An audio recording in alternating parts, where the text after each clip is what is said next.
Hello there, everyone. Welcome back to another live stream. Welcome back.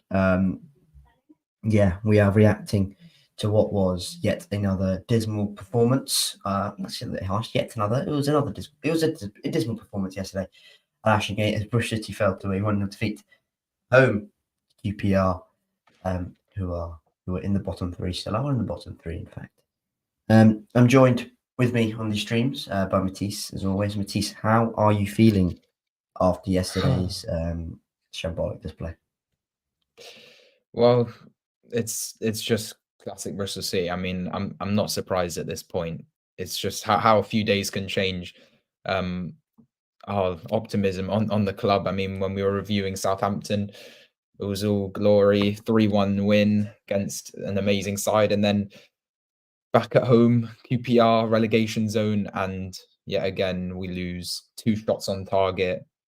Back to just poor, really poor performance.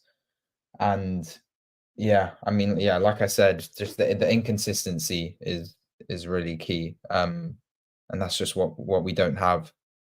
And I mean, we've just lost a lot of points against really poor sides. And I mentioned it in the Southampton, if it's a big chance, a big opportunity here at home to go three on the bounce, get some more points, and we should be really. I mean, we've done the hard work against the good sides, and then again we get another poor side coming to Ashton Gate, and we throw away more results, and we've done that quite a few times this season. But very disappointing and just poor performance. Yeah, as you mentioned, on the back of that Southampton game, which we reviewed, by the way, so you can check out that live stream after this one. So you do stay around. Bristol City, it's never really got going, and we'll talk all about it. This was the team, as you can see along the bottom, for City.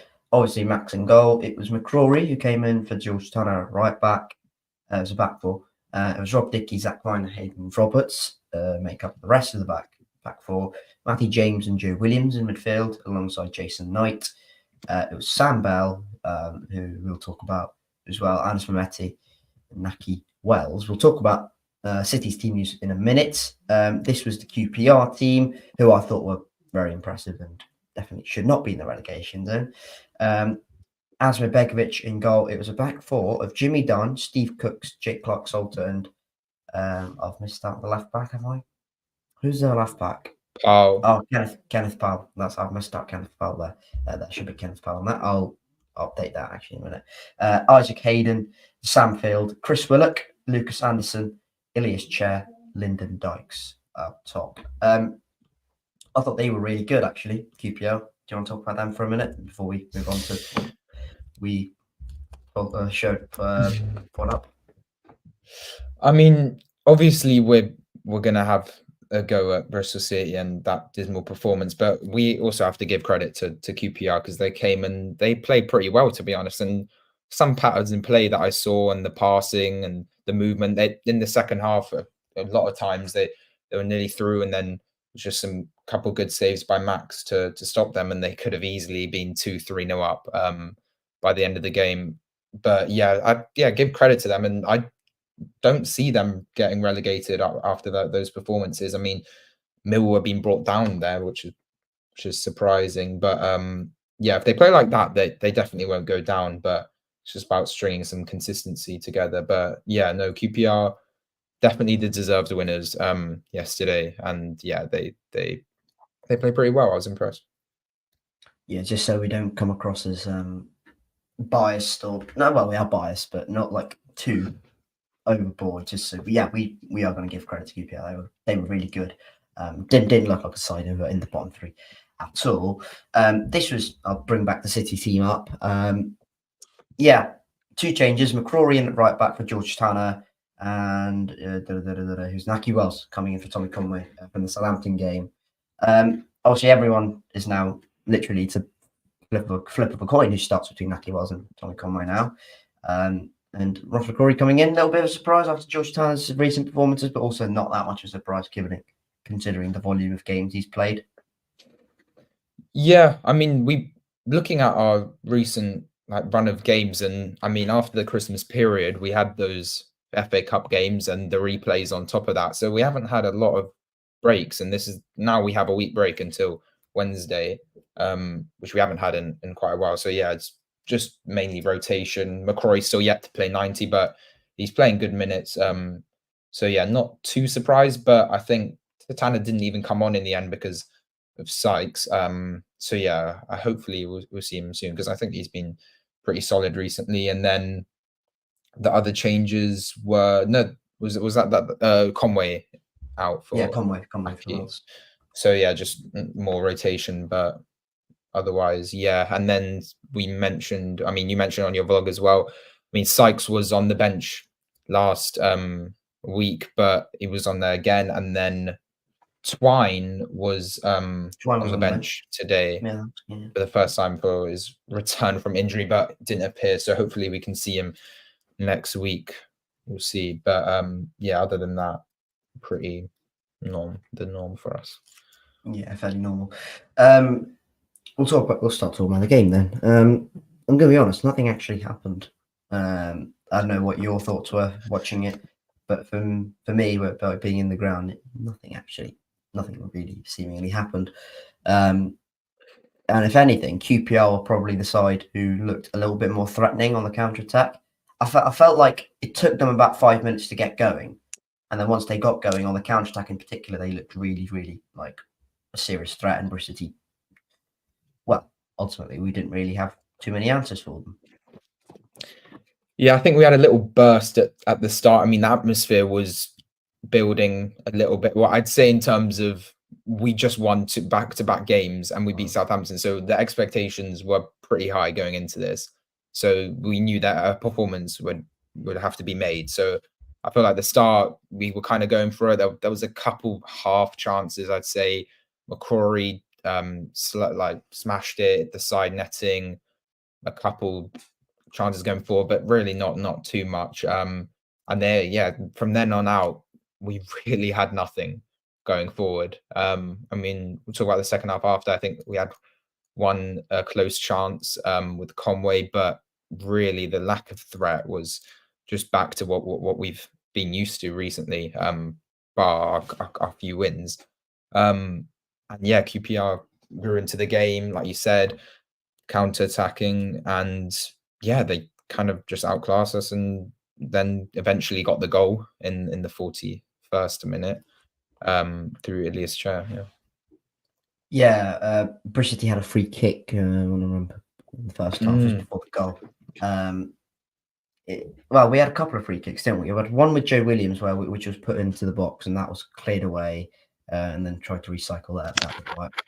The second one, the more talked about one, is the one taken by Naki Wells, where Isaac Hayden is booked. I think it's Isaac Hayden. It was Isaac Hayden, but I don't know if he was booked for that particular free kick. He might have moved it for a different one. Booked for kicking the ball away. Before that, actually, Isaac Hayden put in a couple of really strong challenges on particularly Ani and Matiss, where it was fair challenges, but I felt if he got one of them wrong, he might have been a bit of trouble, but that was quite silly from him. Kicked the ball away, got a yellow card, which was unnecessary. City then take the free kick with Naki Wells' shooting range. There's no other ways to describe it apart from how has he managed to do that? I mean, looking at it and the distance as well, I mean, it is very close for Naki, but he just decides to just absolutely smash it, and he just goes full power and just hopes it finds its way on target. Definitely the wrong decision there, and it went flying over the bar. Which is disappointing, because in those situations, it's a big chance here, depending on how you play in another play with a pass or just a bit more precision on the shot. So yeah, another close free kick opportunity lost.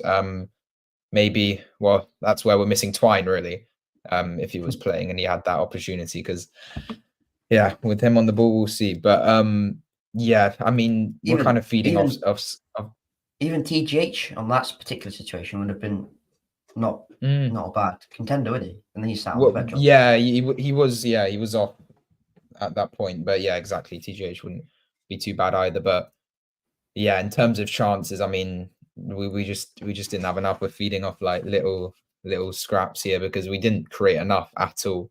I I mean, I'm not sure how many shots on target we had against Southampton and Borough, but back to this like 2 shots on target in the game. I mean, I'll get the stats up. Yeah, they had 7. And we did have more possession, like we said, but obviously on the counter attack, they were good. And obviously leading up to that goal, and Before that, yeah, actually, it was the Sam Bell injury. oh yeah. So the ball is played down the left-hand side for Belly to chase, and obviously, Sam Bell's going to do his thing, try to take on the man. I think it's Luke Sanderson he's trying to take on, and then he just kind of stops, and you're all collective sigh of like, oh god, here we go again. Just as when we're getting a fit squad, Belly goes and does his hamstring. Hopefully, well, I said this on Twitter. I don't know if you agree with this, but if it's like an injury that's going to keep him out for basically the whole season, but he might be available for the last like couple of games, I'd just not bother. I'd just keep him out, just like take him out the firing line because his mental state must not be good right now with the fact that he missed that penalty at Forest, and that's obviously had to take honestly, it would take a toll on any human being. And if he's denying that and he's saying, "Oh, I'm just getting on with it," yeah, he's wrong. It's going to take a toll on any human being. His performances, it's not been. Maybe the last couple of performances have been hampered by that Forest game. I don't know. I remember in this game actually, he took it was the most bizarre thing. He took a touch. He looked like it was perfect control on the touchline. He was just going to run up it, and then took an extra touch and then went out of play. It's just it was very non-league. But yeah, maybe it's just about taking him out of the firing line. And even if he is available for the last couple of games of the season, and let's say we're not really involved in anything major playoff race, might as well just keep him out the firing line and give him pre-season to completely rest and fully get into the kind of Manning style of football. Yeah, I'd say so as well. I mean, perhaps it depends how long the injury will be. We don't know exactly like the severity, but I'm just thinking. I mean, we talked about in the Southampton. We have enough depth in our attack right now for us to afford it. I mean, obviously, it's not an ideal situation. But if we lose someone like Bino or Dickey, then really in the mud. But yeah, it's a shame for Sam Bell. I mean, he did score against Southampton, which obviously boosted his confidence a little bit, but wasn't one of the best goals he scored. So yeah, it's going to be tough for him now, but hopefully he can come back towards the end of the season or at the beginning of next, stronger, depending what signings we're going to make. I mean, we'll see his future, but it is bright for him. I mean, Twine, I don't think he's going to come and stay with us just for the fact that Burnley is looking to get relegated from the Prem. So I think they'll keep him. Yeah. I'll be surprised if they let him go because they'll probably want to have him back for the Championship next season. Because it does not look like they're going to stay up. So yeah, it's a shame, but I mean, injuries is just what we always have. We've never had no one ever has a fit squad. But like you said, just as we're about to look like we're back at really like we have a good look, most of our players back. Then Atkinson does his hamstring. And so does Sam Bell, which I don't think we've mentioned Atkinson yet. Well, that happened after Southampton, didn't it? Yeah, exactly. Yeah. So he's out for longer, which is just a real shame. And I don't know where so he's not going to play all of this season. He's not going to play all this season. Probably not, no. So it's basically just missed a year. But I think we added a year onto so he's extended his deal for a year, another year, I think. So he should hopefully all right. Yeah. Will he be the same player though? It's going to be a completely different thing because he's done his ACL, and then he had another. I think he had. Did he not have another minor setback? And then yeah, he did. He was supposed to come back in December or something like December, and then he had another setback for a month or two, and then it's not looking good for him. It's hamstring injury, which is going to keep him out. So I'd say kind of similar situation to Bell. Just keep him like out of the firing line. No need to risk him, especially with that volume of injury and the stress of the injury. Just to keep him out of the firing line.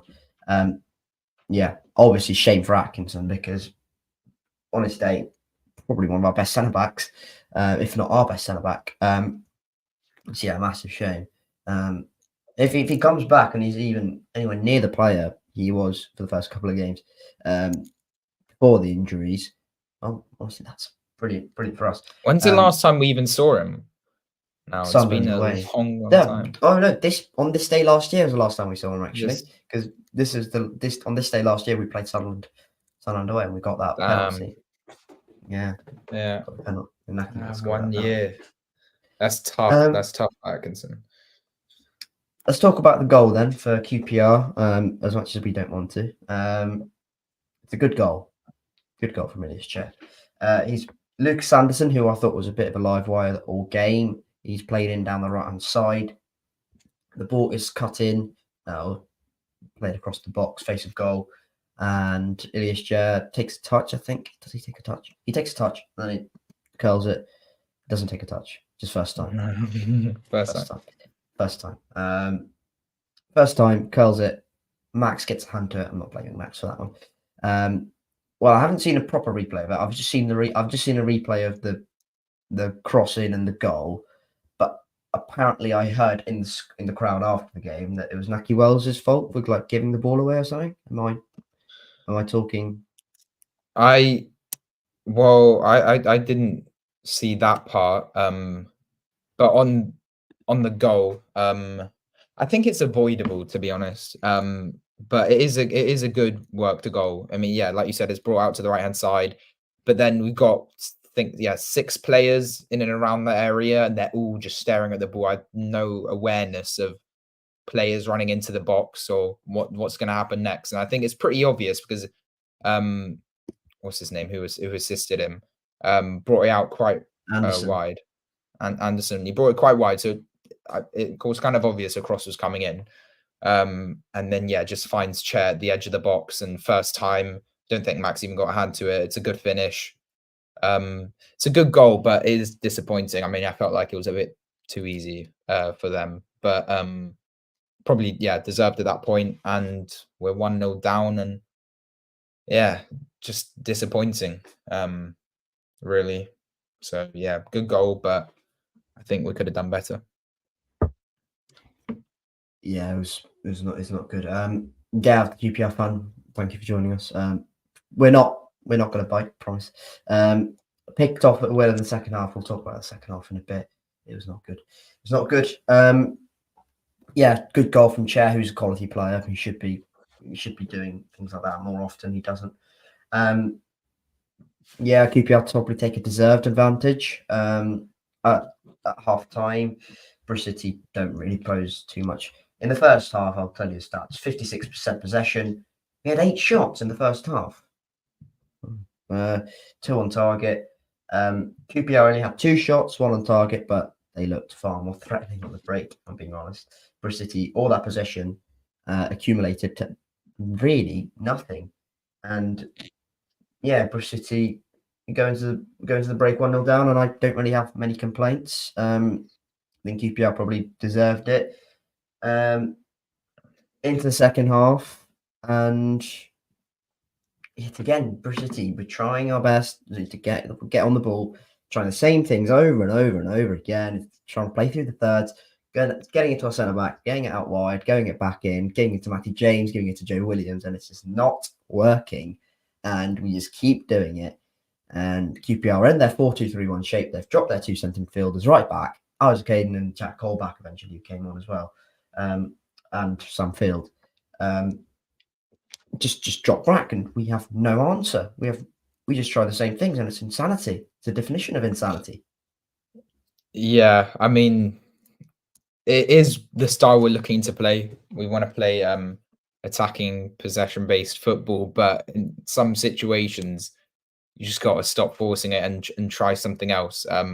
Because really, eventually, it was just getting the same old in that game, and we just look sloppy. We just don't really know what we're doing at some points and moving forward, and it's always that final pass. I mean, the creativity, it's just kind of a lack of everything, and we really looked poor, and just again another poor championship side. I mean, we go from amazing performances and then we can't bring it to QPR, and it's not like they're a team like Millwalls and the Birminghams who sit back a lot, they went for it, and they played well, especially in that second half, but we still didn't respond. And just, yeah, I don't really know what went wrong, but everything really, I'll as tell you in what went wrong. I'll tell you what went wrong. We kept trying to do the same thing, and I said this, and I think people might have overheard it in the vlog. Where right at the end, I went, "We've got to have some sort of flexibility about the way we play, because teams are just going to work us out." I know we're early in the Manning tenure, but teams are just going to work us out if we just keep playing that way. We can't constantly keep trying to pass it to our centre backs, then go out wide. Then it's always back into centre backs, go out wide, and then we tried the ball through. Or if that doesn't work, we go back to Max. We hoof it to our wing backs who are half a bit up the pitch, and we try and get a knock on. It's always the same thing. It's always the same thing. And teams are going to pick us out and work us out if we don't try and improve that. If you get what I mean, we've got to have some sort of flexibility about us. We've got to go direct sometimes. I understand today we had Naki Wells on the pitch who, up against Steve Cook and Jay Clark-Solder, you can't go direct against with Naki Wells. But you get my point. You have to have some sort of flexibility. And I don't really think, apart from one moment in the first half where I thought, okay, Jason Knight is running at them, we didn't really play with too much energy on the ball. We always felt kind of passive or very pedestrian, all very patterned and structured, and no end product, no end substance. It kind of felt like we were comfortable in what we were doing, but we were like, we never looked threatening. And that I thought was the most disappointing thing, from the fact that we had such a contrasting display against Southampton going forward, where we really, even if that was on the counter attack most of the game, and I think it was 31% possession, whatever it was. And Bristol City really, we showed what we can do going forward, and that just nowhere near it today. I think that's my main frustration, and that's the main problem I had with yesterday's performance. Yeah, I think we haven't perfected it really. What we're trying to play, and like you said, flexibility. We got to know what to do against different teams, and I mean the trend over the last couple of years, we have less possession, we do better, and we get more results. And maybe that links to why we play better against the top sides who push and play aggressive. They have more of the ball in most of those games, I'm pretty sure. So yeah, we just have to get used to this kind of style, but we keep saying it has to happen eventually. But like you said, it's going to be too easy for other teams to figure out, and then we keep pushing and trying the same things. And yeah, I mean, I'm sure Liam Manning will realize this, but it needs to change soon, because this inconsistency where we go from that performance and then a few days later, it's just it's frustrating, and I'm not surprised at this point. I mean, we've gone through this a lot of times, and yeah, it is poor. Well, let's talk more about the second half then. Yeah, QPR again, better chances, I thought. Chris Willock had a couple of shots saved by Max. The first one was saved by Max.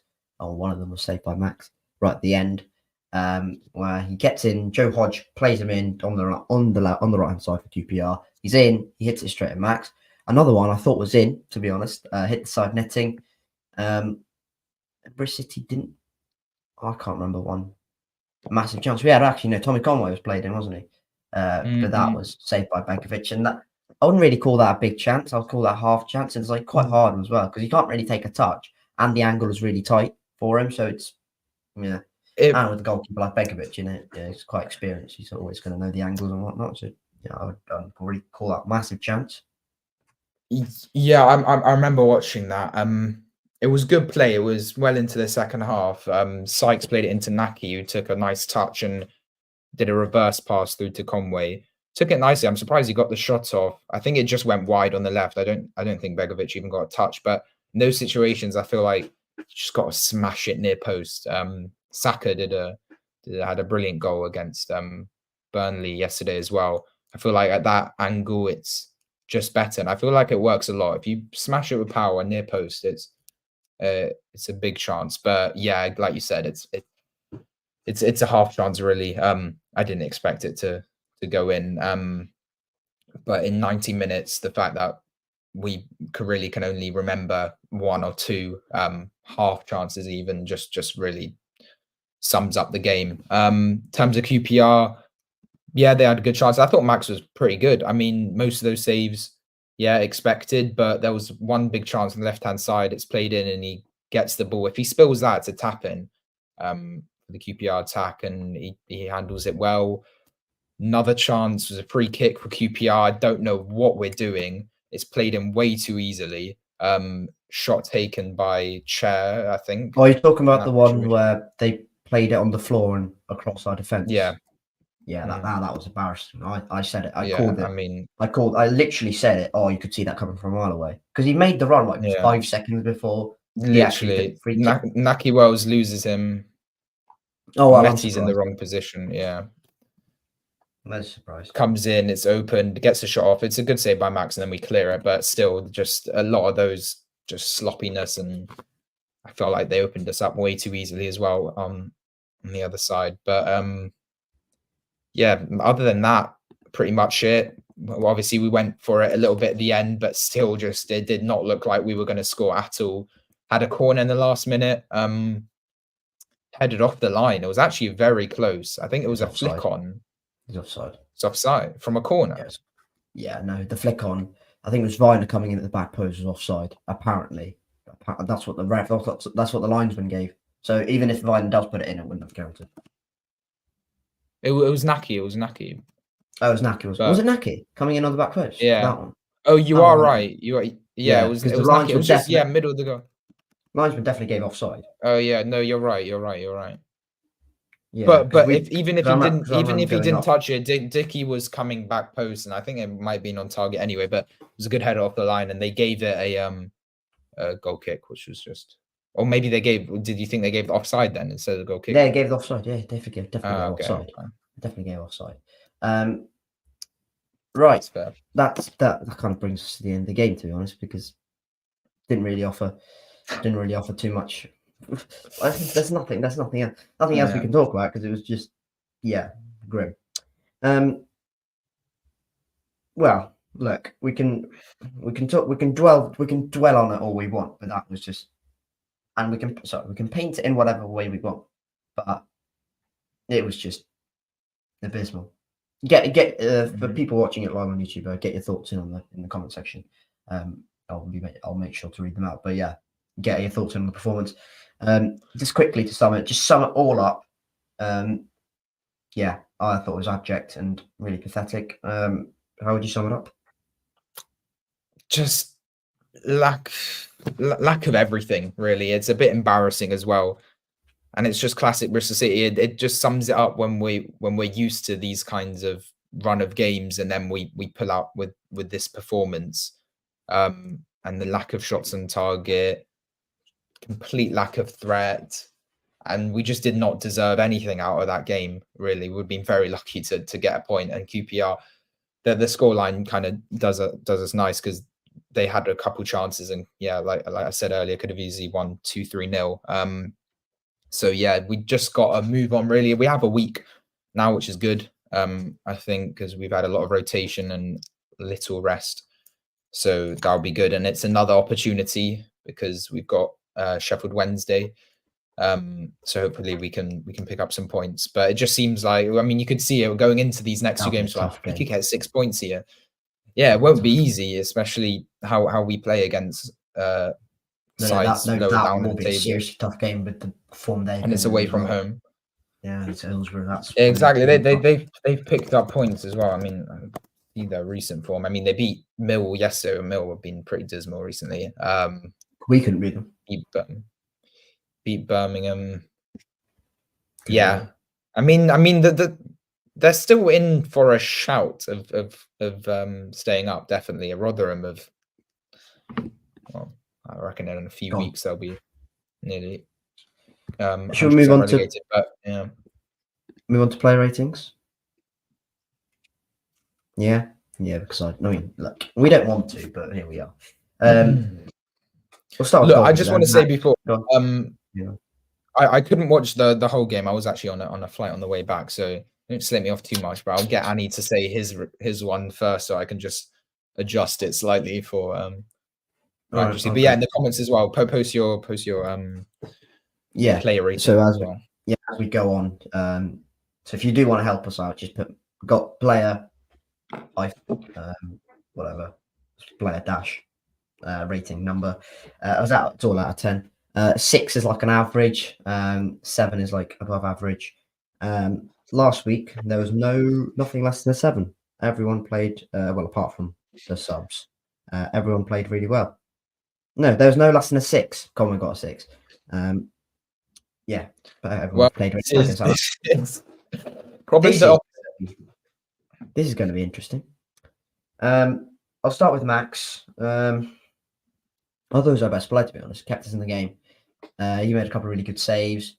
Goal was not his fault. Yeah, I'll give him a 7.5 because we lost. If we'd got a clean sheet, I'd give him an 8. But because I've actually put 0.5 as well. I won't lie. Yeah, sure. I don't know if you can see it.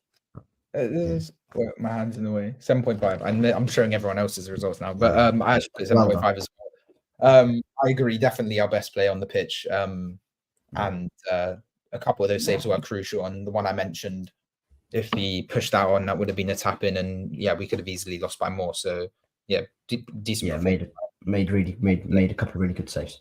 Ross McCrory. I'll go first then. Didn't really impress me, if I'm being brutally honest. I thought he was below average. I'll give him a 5. I thought he was anonymous for a lot of the game. And actually, in fairness to him, he got himself in a lot of good areas, but we moved the ball yesterday so slowly from left to right because we instead of one pass going from Dickey, so if it was with Roberts and McCrory was an acres of space, instead of one pass going from Roberts to Viner to McCrory, it went Roberts to James to Dickey to Viner, then to McCrory, and by that time their defense had already pushed right back to help cover McCrory, so he had no time.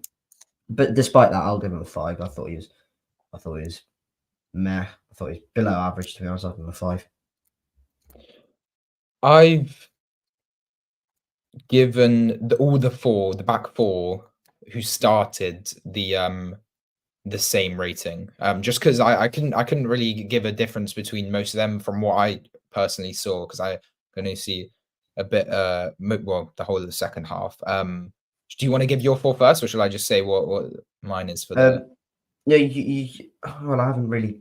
No, you go first. You go first for McCrory. Go on. I'll write down my rating. Well, all of mine are the same, basically, but I've given them a 5.5 for all the back four. I agree with you. It was just slow. They all didn't provide much, but I feel like that's less of the problem from yesterday, as in the midfield and the attack is where really we struggled in making a threat. And once we play out the back, then yeah, I'd say definitely, but below average. I couldn't even give them a 5, all of them, but not like one of the worst performances we've seen. They weren't horrendous, no, in like big mistakes, but just not amazing. Couple balls went through too easily, but I think that was less on the defense in those certain situations. So yeah, so I've given them all a 5.5 for Viner, Dickey, Roberts, and McCrory. 5.5 for all of them, yeah. Yeah. Jot this down. I went 5 for McCrory, as I said. I've gone for both centre backs. I've gone 6. I thought Dickey was good in the first half. I kept him at bay. But to be fair to Dickey, when we were trying to push numbers forward in the second half, he got a little bit caught up because he was the only kind of, because Viner was pushing. Viner was basically right wing back at one point in like the last 15 minutes. So he kept constantly getting caught out, and it was not really his fault. He's not very quick. I went 6 for Viner. I thought he was meh. I thought he was good. I thought he was not good. I thought he was okay. Did his normal thing. Not really at fault for anything. I thought he was composed at most of the game. Hayden Roberts, I went 5 actually. To be honest, I thought he was fairly average. Nothing against him, but he looked really uncomfortable yesterday, and it didn't look like the player who played against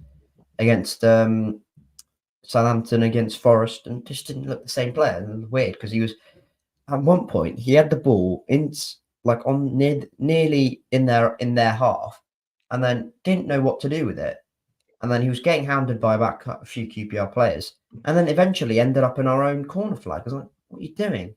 I thought he looked really uncomfortable yesterday. Sorry. Yeah, I've given him a 5.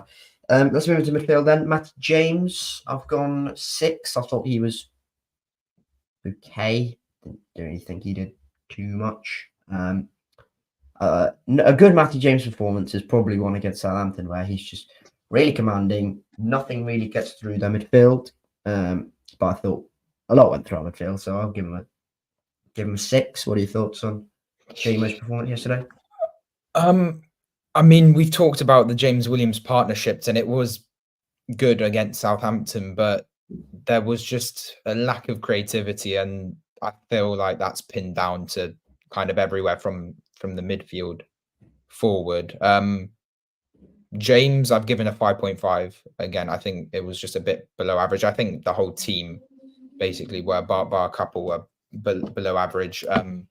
So yeah, 5.5, same kind of things. I mean, obviously it wasn't horrendous, but yeah, just a bit of lack of from any sort of creativity from most of the players. So yeah, 5.5. That's fair. Joe Williams, I went 5. I thought he was really off colour yesterday. Look, nowhere near his normal standards. So I've gone 5. I thought, I didn't really have the impact he has had in games recently. I don't know what your thoughts are. Yeah, I also put a 5 for him. I thought, I mean, again, his consistency, he's been great for us recently. I still am not convinced on this partnership. I feel like TGH should be playing there, and I think as he came on, he had that corner. I feel like we should see a bit more of him that we haven't recently. But yeah, Williams not great. Didn't see too much of him in the game, and thought he didn't give much of an impact. He's been good recently. He's been excellent recently, Joe Williams. I'll give him a pass on this one. Thought not necessarily his fault. He was let down by probably a team performance that was just completely below average. Jason Knight, who we hold to high standards, and I thought he was off it yesterday. If I'm being honest, I thought he was quite off it. So I'll give him a 6. No, I'll give him a 5. I thought he was nowhere near it actually, and this is only because we hold Jason Knight to high standards. It's not because I thought he was abysmal. I just think we hold him to high standards. So I thought, I'll give Jason Knight a 5. I know what your thoughts are. I've given him a 6, which you went for originally. But yeah, I thought he was one of our better players. He's still brought a little bit of energy. And trying to put in passes, a couple of chances in the first half, trying to find that final pass into Naki, but I felt like Naki really didn't bring anything. So yeah, I gave him a 6. I thought it was okay. Like we do hold him to a lot of high expectations. When you look at it, it was a pretty average performance from him. So yeah, 6. Jason Knight. Do you talk about Sam Bell? So 25 minutes is not. No, I don't think we can. Naki Wells, you go first. This one, I'm interested to hear what you think. I can be harsh here, but I'm going to be. Sometimes we always say it's not his type of game, or he's not suited for this, but I'm gonna give him a 4.5 for this one. I think he was really ineffective. And I know in certain situations, like we said, it's not suited for him, but I really didn't bring any impact, and he just seems like he's there and he doesn't know what he's doing. Sometimes what I thought of Cornick in the past as well. And yeah, I really just didn't see anything happening with him, and I was disappointed really. I mean, the whole team was obviously poor, so yeah, I've given him a 4.5, maybe a bit harsh, but yeah. No, I thought QPR fans were really good actually yesterday, especially after the game where they stayed behind and good set of fans. Naki Wells, I thought was utterly abysmal yesterday. I have to say, offered little to nothing, closer to nothing. I thought he was really, really poor. And this has been a bit of a theme. That's what I'm going to say. And the free kick, I know it's only a free kick, and I know, a lot of free kicks don't go in. But the fact that this is an experienced championship striker who scored loads of goals in this division before for QPR, for whoever it is, Burnley, maybe. Bradford. Bradford. He's been in this division before and he scored loads of goals, basically, hasn't he? And the fact that he decided that the best course of action for that particular free kick from that distance, that angle, was to absolutely leather that ball is telling a story in itself. I'm giving a 4. I thought he was actually abysmal. If you think that's harsh, that's fair. I don't. I thought he was abysmal, and I thought Conway would have offered more. I get the fact that we're trying to rest, giving both players a fair chance, and also trying to rest Tommy. That's fair enough. Yeah, just on Naki as well. I think he like we said, he had like one little chance. The reverse pass was decent to Conway, but we're feeding off single passes here, and that just shows something. And like you said, just the professionality of just smashing that and no. It's just lack of critical thinking, man. It's just a lack of critical thinking. Really poor. And it's frustrating. It's frustrating. Like you could see everyone in the crowd could see that was not there to be absolutely leathered. If it was like 10 yards that way, fair enough. Go for it. You have my blessing. You're so close to that box, you have to have some sort of like technique to it. He just absolutely leathers that ball, and it's just not good enough for me for a championship striker who we paid a lot of money for. But that's not his fault. But he's been here for God knows how long. He's played in the championship for ages.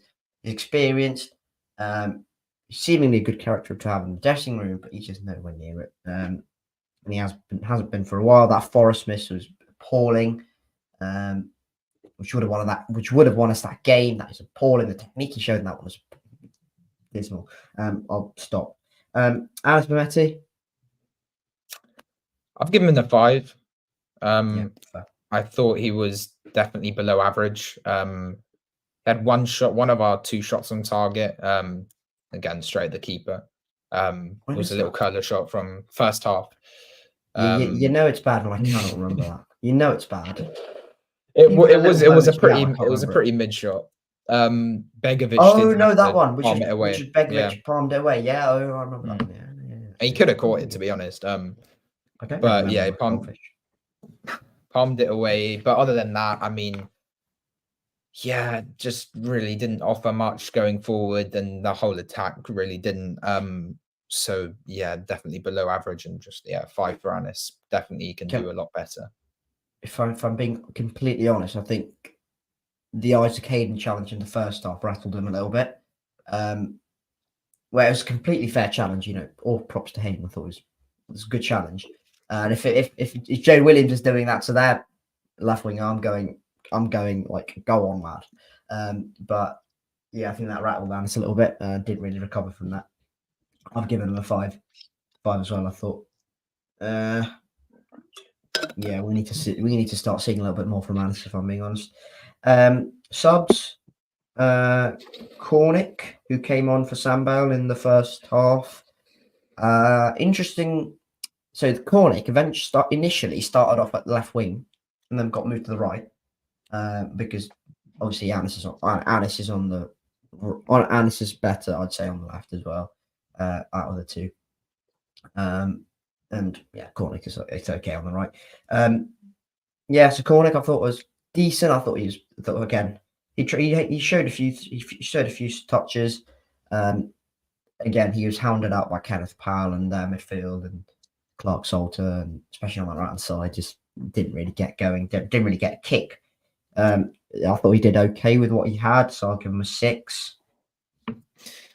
Yeah, I gave him a 5.5, so pretty similar, but I still think just a bit below average. He looked okay. He obviously came on very early on in the 26th minute. But yeah, just I had to criticize the whole attack, but not one of his worst performances. But recently, he's been pretty good. I thought it was going to be the third win with the tash, his moustache, but He's gonna have to shave that tash off now. Yeah. But yeah, recently, yeah, getting better. So hopefully, still more to see. Obviously, everyone was abysmal today. But yeah, 5.5 for me for Kornic. Taylor Gardner-Hickman. I think he was okay when he came on. I gave him a 6. You don't look like you're in a. I'm not sure. Not sure about You that. agree with me? I think from what I saw, he looked okay. Corner at the end, I didn't see too much, but I think, I mean, at the end we really didn't have anything going forward. But I gave him a 6. But you look like you're going to give him a 2 or something. No, I'm not giving him a 2. That's stupid. I'm giving him a 5.5. I thought he was well off it. 0.5 off. You're looking at me like you have to make it. You have to make it dramatic. You know what? No, I'll give him a 5. I'll give him a 5. No, there you go. There you go. More drama to it. I thought he was well off it, to be honest, and didn't really look confident, which is weird. He's normally is, and didn't really provide that technical ability we know he has midfield. Again, that was probably down to QPR in the way they set up, and they completely hammered out. Didn't really look like we had a midfield a lot of the game. QPR were far the better side on the day. We're not the same QPR at the start of the season so poorly. Agreed with Gareth Ainsworth. On current form, we are a top 10 side. Good luck for your playoff push. I'm laughing at that last bit. Thank top you. 10 is a push, I'd say. Top 10, I'd say, is a bit of a push right now. But I do think they're definitely for QPR. Oh, right. Okay. But I'd say they definitely deserve to stay in the league, and I hope they do. Because they are a decent side and they don't deserve to be in League One. But we'll see. Yeah, well, good luck to them. But yeah, we're definitely still on that top 6 push, aren't we? Yes. After that result. I'd like to know what top 6 push he's talking about. No, under Cifuentes, they have been probably around mid-table. They won't be. If they have Cifuentes for the whole season, I don't think they'll be anywhere near the bottom 3. Anis Mehmeti? No, not Anis Mehmeti. And Boudet. I've just read that Anis Mehmeti. That's Boudet. D-Ray and Boudet. I was very, very disappointed, to be honest. And I thought he was very sloppy when he came on. For me, he didn't have a lot of composure, a lot of loose passes. The chemistry with Conway was really poor, and Conway looked pretty agitated so frustrated. Yeah, he looked really annoyed. But he had to keep his cool. Yeah, Mabude wasn't great. I mean, he's still obviously settling in. He hasn't started. Well, no, has he? No, he hasn't started. Hasn't started, yeah. In terms of scoring, I mean, how many minutes did he play? He only came on in like the 58th minute, so he had a half an hour, over half an hour. I'd say, I mean, compared to, he didn't really bring much. I'm going to go harsh, 4.5 for me. I'd say it's a bit harsh, isn't it? Yeah, it's a weird one, D-Ray, because I think he's obviously got skills, and you can see that. Just made, yeah, that wasn't quite at it. He wasn't quite at it, was he? And yeah, I've seen a lot of fan reactions on Twitter, especially Twitter. But it was very, very, very, heavy. Going heavy on him. Obviously, he's only been here for a while, a small while. So you can't really bash him too much.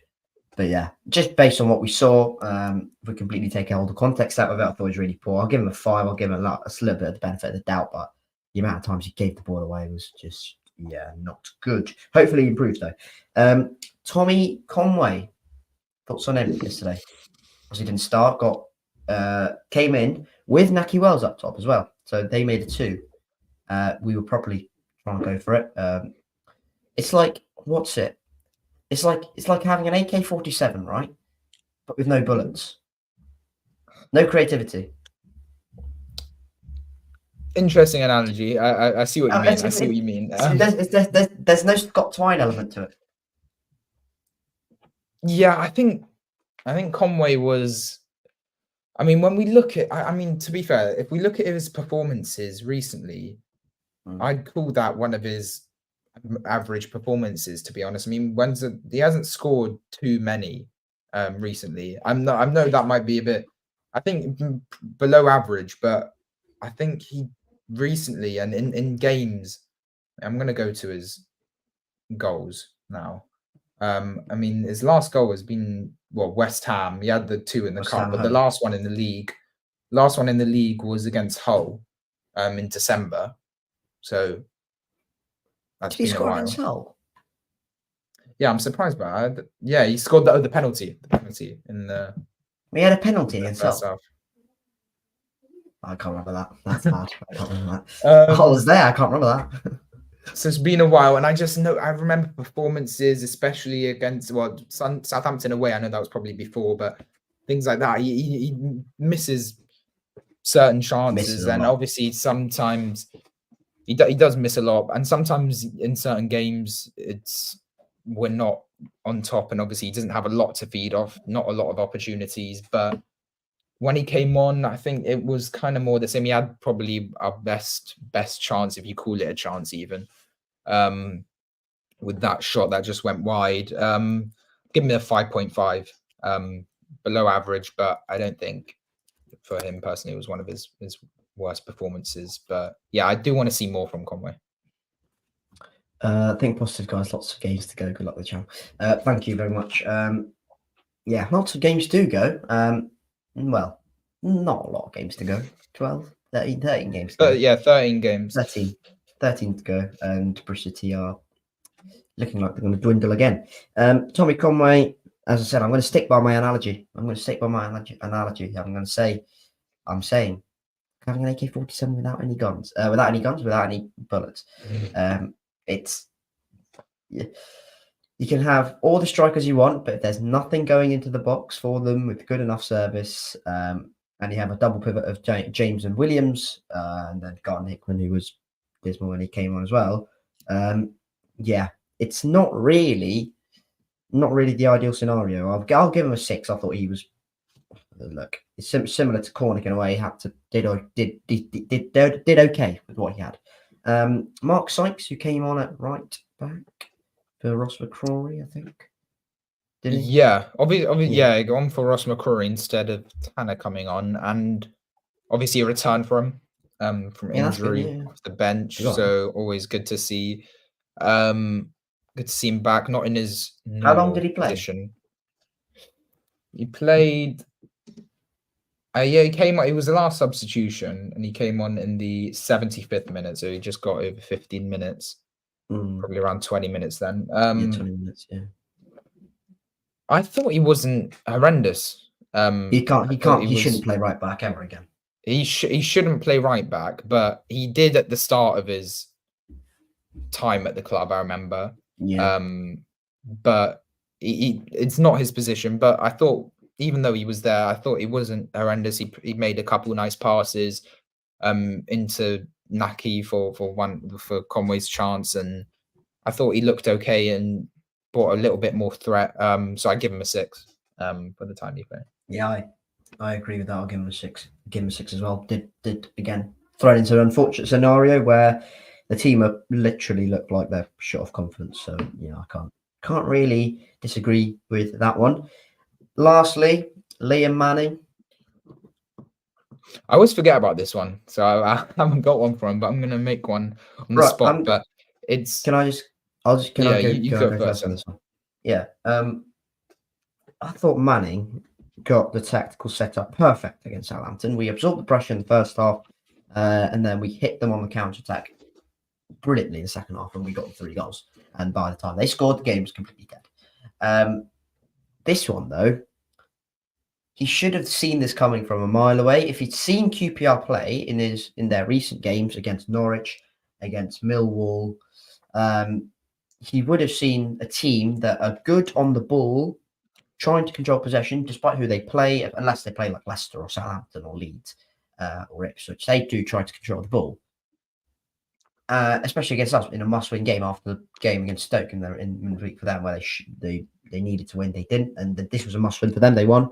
I thought he got set up wrong, to be honest. I thought James and Williams, as much as I understand the fact that, rotation and whatnot, Taylor Hickman hasn't started in a while. So it's not like he's been starting 3 games a week for ages. So I thought, okay, why don't we give him a go? We'll give Matty James a rest, give Joe Williams a rest. Instead, he goes with James and Williams, which we know is fine against Southampton. It's fine against Leeds to a certain degree. It's fine against Leicester. It's fine against Ipswich. It's not going to work. It's not going to work if we play teams in the bottom 3 or in the bottom 6, or generally below us, who are good defensively, going to sit in a shape, sit in a structure, and hit you on the break. Basically, what we did to Southampton. You can't play with that pivot of James Williams. I'm sorry, you can't do that. You have to be flexible, and he wasn't. Substitutions, well, substitutions are a cascade effect on what the starting 11 was, to be honest. I'll give him a 4.5, and I love Liam Manning, and I love the work he's trying to do, and I got to hope. God, that's not even that's not even a phrase, is it? I hope to God that it works. However, yesterday was not all his fault, but he certainly didn't help the team with his tactical setup, and lack of flexibility on the ball was quite frustrating. Yeah, I agree with you. I've given him a 4, so even lower. It was just really poor, and we need to learn how to play different teams and play in different styles throughout the game. And like we mentioned, the flexibility going forward, and that pivot does not work. I'm really surprised TGH hasn't started recently. In terms of the front 3, I mean, yeah, I think Sykes would have been better to play more forward in his own position, but obviously he's come back from injury, he could only play for a minor amount of the game. But yeah, just overall really poor. We looked really lackluster, nothing going forward, no threat. And it's strange. I mean, we've obviously mentioned it, but the way we can go from that brilliant performance to this, the consistency is really what we're lacking, and we have done for a long time. We've got, I think, we had our 13 match unbeaten streak, which was last season, yeah. And then after there's that, a lot of draws in there. Yeah, a lot of draws in there as well. I think we only got 6 wins, or 5 wins, maybe. Seven draws. Yeah, I think. Yeah. And around that, I don't think we've had an unbeaten streak longer than maybe 4, 5, maybe one time. But yeah, we need to sort it out, and there's a good opportunity next week to come back. It's going to be a tough game, but yeah, Manning got it pretty wrong yesterday. Well, that's it on QPR. We'll talk quickly about the Sheffield Wednesday game then coming up next week. Obviously, we've got a week's rest, so hopefully the players are all fit and fresh because they need to be. Otherwise, there's no excuses, really, is there, in terms of fitness and fatigue. There's a week's rest. And we've had rotation during this period as well. So, yeah, unless you're injured, there's no excuses. In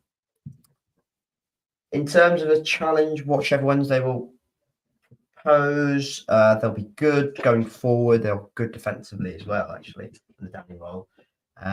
They came to Ashton Gate earlier in the season. They only lost 1-0.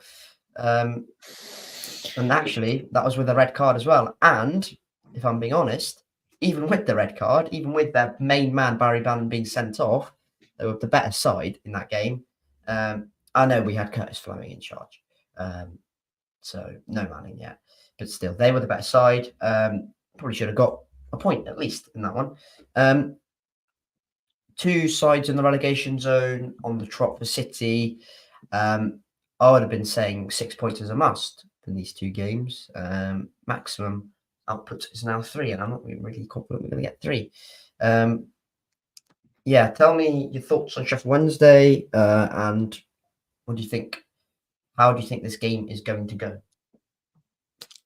It's not going to be easy for us, and Sheffield Wednesday have been pretty impressive recently. Obviously, they had a horrendous start to the season, and they went a lot of games without a win. But they've picked up some relatively good form recently. Obviously, losses in and around against strong sides, but they've climbed a bit away from the bottom. They're still in 23rd, obviously, but you never know. They could climb their way out of the bottom three.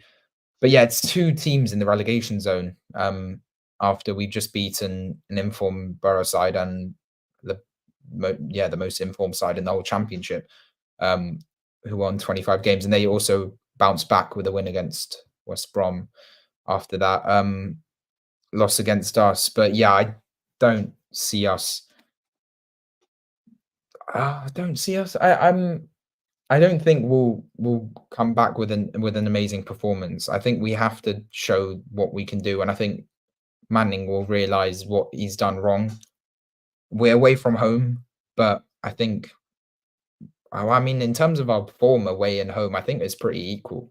But I think we're a little bit better away from home over the long term. So I think we'll get a result at least. I really hope we do. And I'm going to be positive because we should be beating this side. I mean, yes, they've been in okay form, but they are 23rd at the end of the day. And before yesterday, we were looking at a top 6 fight. If we lose, you do realise it's going to get clipped up. We should be beating this. We should, and we said about QPR as well, but I think Sheffield Wednesday's even worse. Well, the problem is we're saying we should beat these sides in the bottom 3, and okay, fine, we're saying that. But what is I said that against QPR because we thought we needed to, if we were in this top 6 race to get that 6th place, we needed to beat sides in the bottom 3, especially at home. This is a completely different ask on its own. And we've now grown to a point, we've got to a point now where maybe the gap between us and 6th place is a little bit, is getting to an insurmountable point, possibly. Yeah, you were going to say your score prediction, sorry. Yeah, no, on that, yeah, we're now 7 points off. And it is fine margins though, considering our lack of consistency and everything throughout this season, injuries and all. 7 points is like that Stoke game. We don't throw that away. Norwich, we don't throw that loss away. Just these little fine margins in games, and we could be at 2 points off. And that is the championship for you. I mean, anything is possible. There's 13 games left, but let's be honest. If we're counting us in it, there's 1, 2, 3, 4, 5, 6, 7, 8 teams. Well, West Brom have fallen off. Well, nine teams fighting for 2 places. So yeah, and our chances and our performances, I don't see that happening, and there are a lot of strong sides there. So we'll see, but I think we'll get the win hopefully, and I'll predict that we do, and I think we can. If Scott Twine comes back in, especially, I think that will be a big help. Maybe Sykes can start or at least play more. Hopefully TJH comes in as well. We'll see what Manning does. So yeah, I'm going to go for a 2-1 win away from home. I think it'll be tough for us. I think it'll be very tough, actually. They're good. They're a good side, and they've massively improved under Danny Roll, and they've got 2 wins in the last 3 games, which is massive in the relegation battle. How many points off Millwall are they? They beat Millwall last time out, so they're 4 points off Millwall in 21st, 5 points off Huddersfield, 6 points off Stoke, 7 points. That's actually very neat, that. They're 4 points off Millwall, 5 points off Huddersfield, 6 points off Stoke, 7 off Swansea, 8 off Blackburn and Plymouth. That's very, very symmetrical. What should I go for? I'll be pessimistic, because why not? I'll go 1-1. I think we might be able to sneak something, but it'll be tough because they have a lot more to play for at the moment than we do. Let us know your score predictions in the comments in the live chat. Yeah, as we go. If you're watching after the fact, do leave it in the comment section down below as well. I think that is it. And to be honest, I Go on. We're forgetting something. As always Did you on talk the about Alex Scott? 1824 podcast. It's not Alex Scott this time because he actually hasn't played in the last couple of games a lot, but it is another good friend of ours. Yeah. Go on. Antoine Semenyo scored a Right, very right. nice goal and it just brought back memories and his backflip, and it was beautiful to see. So good to see him doing well. They got a decent point away from home against Newcastle. On the Championship, we were just talking about the relegation zone. Just Stoke, Blackburn, Millwall, they've had big fall-offs, I have to say. We've got a prediction in the chat now. 1-1. I mean, 1-1 would be okay, but okay, you were going to say 1 point out of 6 would be really poor going into these two. But in the longer term, we beat Southampton and we beat Middlesbrough. No one expected that, did we? Yeah, but yeah. Go on. You were going to say about the relegation zone. Anyway, they've had big fall-offs, and I don't know. I just thought it's pretty interesting. Blackburn and Stoke were kind of in and around there, and they've fallen off. But we just always stay mid-table, don't we? We love a mid-table finish. I'd rather be mid-table than in the relegation zone, to be honest. Yeah, in the relegation zone. Yeah, that's what I'm going to say.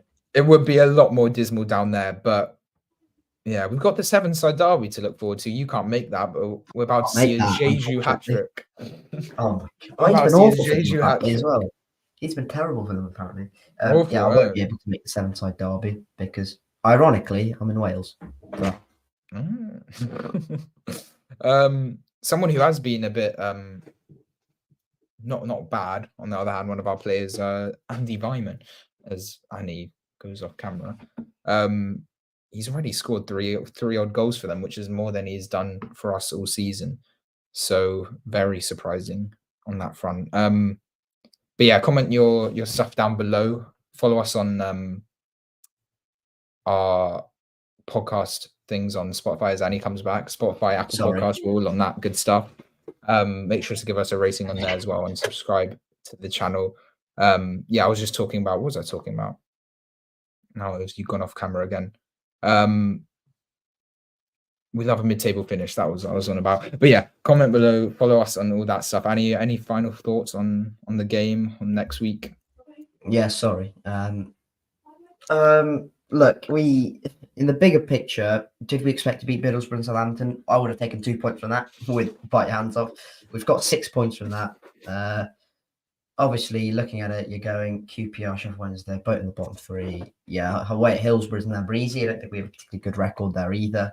However, looking at least 4 points, hopefully, maybe if we get in the playoff race at 6. It's not been that way. But yeah, disappointing against QPR, but we need to bounce back. We need to make sure we are consistent. And honestly, if we take 3.3, if we win at Hillsborough, or we go 3 wins in the last 4 against Southampton, Borough, and Sheffield Wednesday, I know the home defeat against QPR is not nice. However, it's not too bad. It's not too bad. We put ourselves in a decent position. However, it is what it is. That's it from me. Yeah, make sure to leave a like on the stream if you haven't already. I know a few of you, QPR fans actually, in the comment section. So yeah, if you want to leave us a like, that'll be very well appreciated. Subscribe. Yeah, we'll be trying to do a few more live streams just to get your guys' thoughts in the live chat as well. And yeah, hopefully improve a few things across the board. Thank you very much for watching. If you're watching after the fact, yeah, subscribe and comment your score predictions and thoughts on the QPR game and whatnot. And yeah, if you're on Spotify, leave us a 5-star review. Thank you very much. It's a big thank you from me. Matiss, do you have any final thoughts? Yeah, disappointing game, but we try not to mention Alex Scott. Try not. That's going to be a hard one. I'll mention we'll mention Antoine Semenyo anyway. But yeah, we move again to Sheffield Wednesday. So hopefully we bounce back, and yeah, we're always going to say next year's our year. So maybe next year is our year, definitely 100%. We thought this was going to be our year. Yeah, well, it's the Championship. Anything can happen. Like the QPR fan said, our playoff push is still on. So, and there's a lot of games left. So you never know. And on that note, I will end the stream. Thank you very much for watching.